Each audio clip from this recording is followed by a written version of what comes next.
বাচ্চা দুটো ঘুম থেকে জাগ্রত হলো, বলে চাচা গো, আমরা তো মনে মনে ভাবছিলাম মনে হয় আমার আব্বা এসেছে, কিন্তু আপনি আমাদের মাথাতে হাত বোলাতেছেন কেন?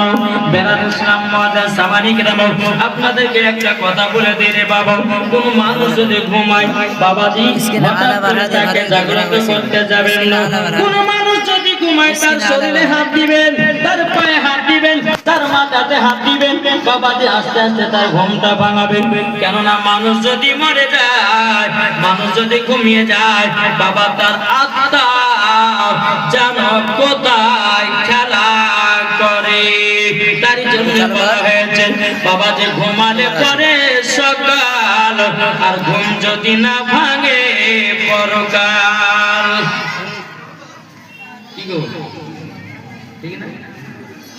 এখন বাবা কাজে সারা বেরাদুল ইসলাম মাদার সাবানিক রাম কোন সন্তানকে বলতে আছে, বলো গো ছেলেরা তোমরা শোনো, এখন তোমাদেরকে যদি আমরা কপাতে রাখি, ইবনে জিয়াদের লোকেরা চারিপাশে লোক ফিট করে দিয়েছে, এখন তোমাদেরকে যদি দেখে সঙ্গে সঙ্গে শহীদ করে দেবে।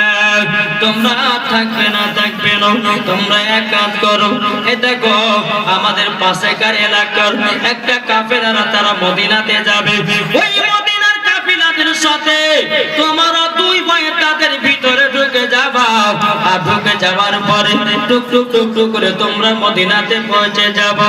এখন তোর সন্তান বলছে, বলে চাচা গো আমরা এখন যাব অন্ধকারে, কোথায় যাব? আমরা তো আর কাফিলাদেরকে চিনি না। এখন বাবা কাজে সারার বেটা ছিল, রাত্রে বেলাতে কাজে সারার বেটাকে রাখতে চায়, বেটা আর ঘুমায়ও না, জলদি উঠো। তার বেটা ওঠার পরে বলতেছে, বলো গো আমার আব্বাজান এত রাত্রে মিষ্টি ঘুমটা ভাঙালেন কেন? বলে বেটা গো একটু জান্নাতি লোকদের সেবা করে নাও, একটু জান্নাতি মানুষদের ভালোবেসে নাও। বলতে আব্বা জান্নাতি লোক বলতে কারো?